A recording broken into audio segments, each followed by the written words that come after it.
বিয়ে হয়ে এ বাড়িতে এসেছি প্রায় 9 মাস মতো হবে। আজ আমার মা বাবা আমার শ্বশুর বাড়িতে আসছে, কিন্তু অন্য সব বারের মতো মা বাবা আসায় আমি একটুও উত্তেজিত বা আনন্দিত নই। কারণ অন্যবার কুটুম হিসেবে এলেও এবারের আশাটা সম্পূর্ণ অন্য রূপে, অন্য কারণে। আমার শাশুড়ি মা আমার বাবাকে গতকাল দুপুরে এমার্জেন্সি কল দিয়ে আসতে বলেছেন।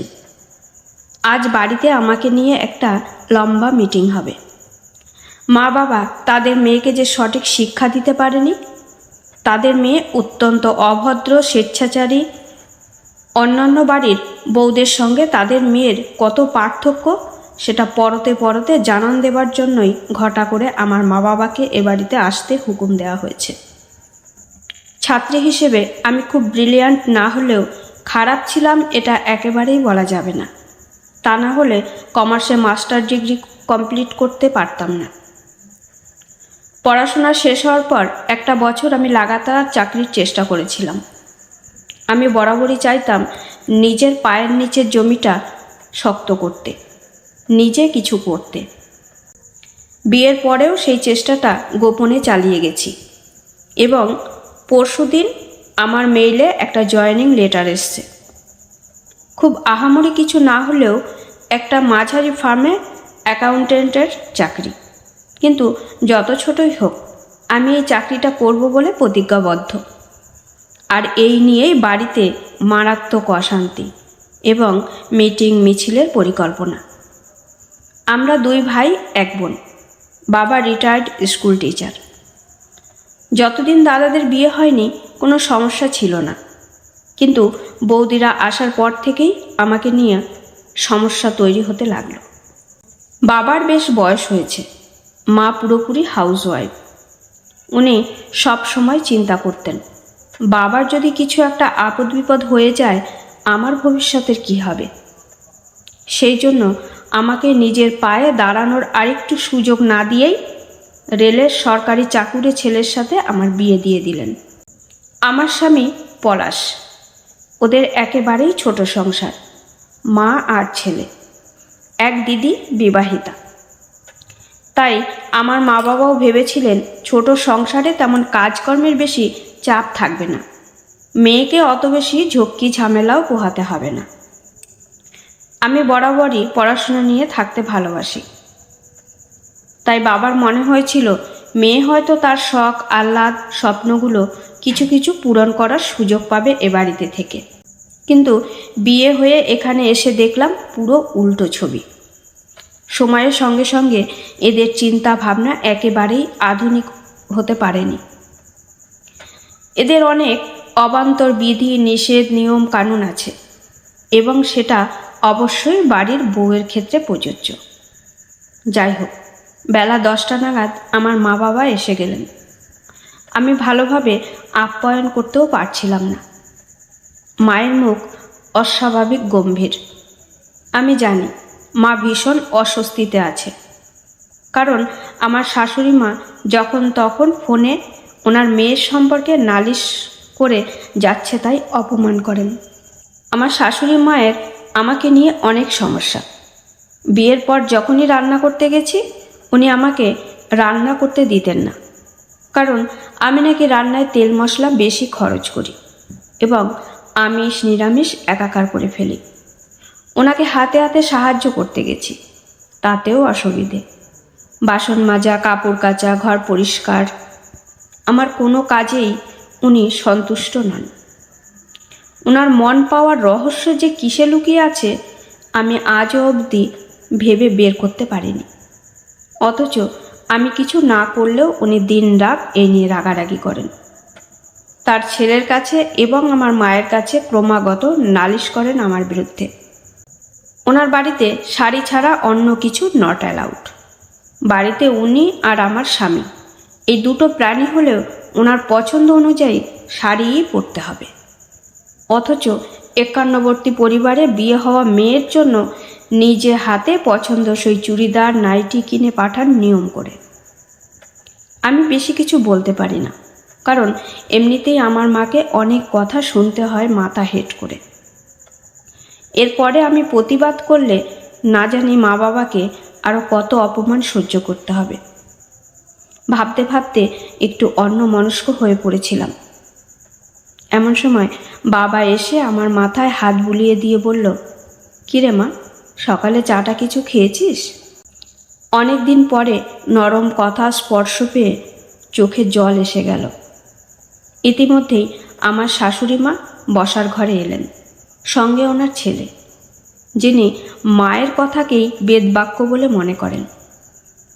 উচিত অনুচিত, ঠিক ভুল, সম্ভব অসম্ভব বিবেচনার দরকারই মনে করেন না। আমার মা শুকনো হেসে বললেন, কি দিদি, সব খবর ভালো তো? শরীর ভালো আছে? তারপর আমার স্বামীর দিকে তাকিয়ে বললেন, বাবা পলাশ, ভালো আছো তো? আমার স্বামী ঘাড় কাত করে হ্যাঁ বললেও শাশুড়ি মা বলে উঠলেন, তা যে বাড়িতে আপনার মেয়ে বউ হয়ে আসে সে বাড়ির লোকজন ভালো থাকবে বলে আপনার মনে হয়? মেয়েকে কি সহবত শিক্ষা কিছুই দেননি? শুধু পড়াশোনা করালেই হবে? শ্বশুরবাড়ি খুব কঠিন ঠাঁই। আপনারা মা বাবা হয়ে মেয়েকে বোঝান কি করে মানিয়ে চলতে হয়। মা কিছু প্রতিবাদ না করে মাথা নিচু করে নিলেও বাবা দেখলাম ভুরু কোঁচকাল, কিন্তু মুখে কিছু বলল না। পলাশ চোখে মুখে যতটা সম্ভব বিরক্তি ফুটিয়ে বলল, এত স্বাধীন চেতা মনোভাব যখন, এতই নিজের পায়ে দাঁড়ানোর ইচ্ছে যখন, তখন বিয়ে করার দরকার কি ছিল? তোমাদের কি বিয়ের পরে সংসার এড়ানোর জন্য বিপ্লব করার কথা মনে পড়ে? বাবার কাছে থাকতে এই বিপ্লবটা হয় না কেন? আমার চোখ ফেটে আজ আর জল আসছিল না, কারণ এই 9 মাসে এত জল পড়েছে যে সব জল শুকিয়ে গেছে। আমি বুঝে গেছি আজ আগুন ঝরানোর প্রয়োজন।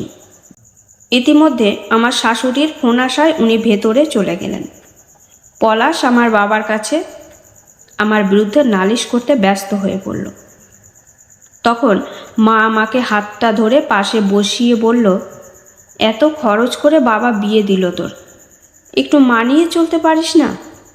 কত মেয়ে নেশাখোর স্বামী নিয়ে, দজ্জাল শাশুড়ি নিয়ে মার খেয়ে কত অত্যাচার সহ্য করে সংসার করছে। তোর তো তেমন কোনো সমস্যা নেই। মানছে শাশুড়ি একটু খিটখিটে, পলাশ একটু বেশি মা ভক্ত, ওদের একটা আধটা কথা গায়ে মেখে নিলে এমন কি অসুবিধে? পলাশ ভালো চাকরি করে, 3টে তো প্রাণী, তোর ওই ফার্মের চাকরিটা করতেই হবে? আর সত্যিই তো, বাড়িতে দুজনেই বেরিয়ে যদি যাস তাহলে সংসার দেখবে কে? কেন আমরা হাউসওয়াইফ হয়ে জীবনটা কাটাইনি? আমি বললাম, মা, আমি পড়াশোনা শিখেছি জীবনটা ঘরে বসে নষ্ট করার জন্য নয়। যতই পলাশ চাকরি করুক, আমার নিজস্ব একটা আইডেন্টিটি আছে, নিজের কিছু ইচ্ছে আছে, তোমাদের প্রতি আমার তো একটা দায়িত্ব আছে। মা বলল, আমরা কি বলেছি আমাদের তোর থেকে কিছু লাগবে? তুই মন দিয়ে সংসারটা কর, তাহলেই হবে। দেখ, সংসারটা ভেঙে গেলে গিয়ে পড়তে হবে সেই দাদা বৌদির কাছে, তখন বুঝবি কতটা জ্বালা। ঠিক তখনই আমার শাশুড়ি মা ফোনে কথা বলতে বলতে বসার ঘরে ঢুকলেন। শেষটুকু শুনে আন্দাজ করলাম ননদের ফোন।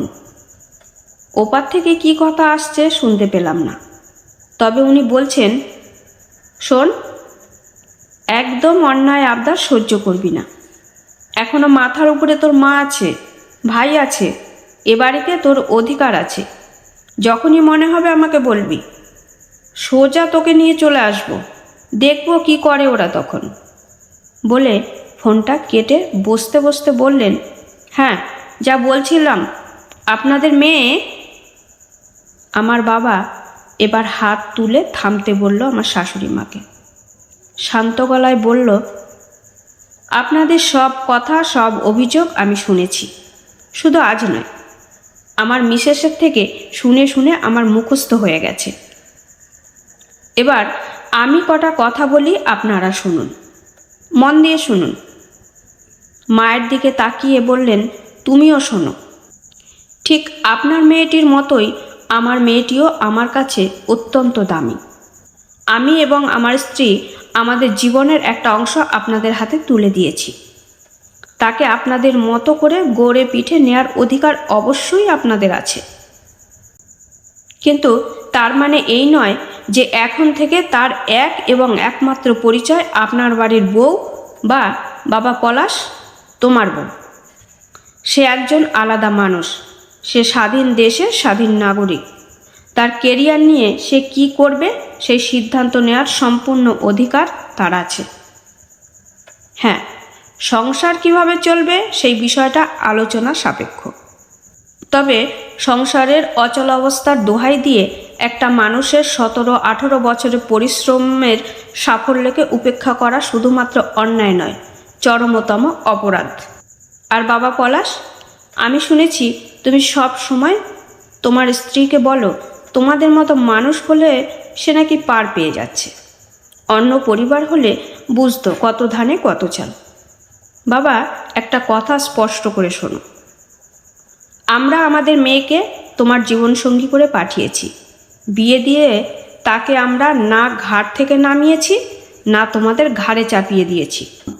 বিশেষ অসুবিধা হলে জানিও, তোমাদের বোঝা আমি হালকা করে নিয়ে যাব। পলাশ বলল, আপনার মেয়েকে শাসনের পরিবর্তে প্রশ্রয় দিচ্ছেন কিন্তু বাবা। বাবা এই কথার উত্তর দিল না। আমার কাছে উঠে এসে আমাকে দাঁড় করালো, মায়ের দিকে ফিরে বলল, আজকের দিনটা এরা ভুলে যেতেই পারে, কারণ সবে তো এই বাড়িতে ওর 9 মাস হয়েছে। আর তুমি 9টা মাস পেটে ধরে কি করে ভুলে গেলে? তোমার থেকে এটা আশা করিনি। টেনশনে ভুলেই গেছিলাম আজ আমার জন্মদিন। কারণ মনেই নেই, আমার সবচেয়ে কাছের মানুষটারও মনে নেই। একটা দীর্ঘশ্বাস ফেললাম। বাবা খুব সুন্দর একটা জুয়েলারি বক্স বের করলো, আমার হাতে দিয়ে বলল, অনেক দিন থেকেই যত্ন করে তুলে রেখেছিলাম সঠিক সময়ে দেব বলে। সেটা যে এত তাড়াতাড়ি আসবে বুঝতে পারিনি। খুলে দেখি তার ভিতরে একটা চাবি। বাবা বলল, এই চাবির 3টে সেট আছে। আমার বাড়ির সদর দরজার চাবি একটা, 2টো তোর দাদাদের কাছে আছে, আর একটা তোর কাছে রইল। সব সময় জানবি মাথার উপর তোর একটা পাকা ছাদ আছে। যাই হয়ে যা, পায়ের তলার জমিটা শক্ত কর। যতই নারী স্বাধীনতার কথা বলা হোক, যতদিন সমাজ বিশ্বাস করবে শ্বশুরবাড়ি বড় কঠিন ঠাই, ততদিন মেয়েদের পক্ষে সংসার করাটা চ্যালেঞ্জ থেকেই যাবে।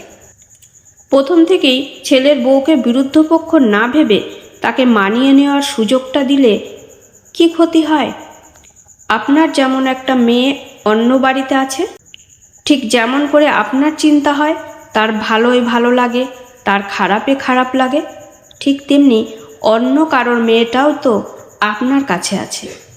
পরাধীনতা কি শুধু শিকলে বেঁধে রেখে হয়? সমাজ সংসারে নানান অহেতুক নিয়মে শিকলে মানুষ পরাধীন হয়। সংসার তো কোনো জেলখানা নয়, বাড়ির বউটাও কোনো অপরাধী বা আসামি নয়। সম্ভব হলে তাকে শাসনে নয়, ভালোবাসায় বাঁধুন। ভালোবাসলে তবেই শাসনে অবাধ অধিকার পাওয়া যায়। বিশ্বাস করুন, ভালোবাসা দিলে সবাই কিন্তু অবাধ্য হয় না। ভালোবাসায় মানুষ বশও হয়।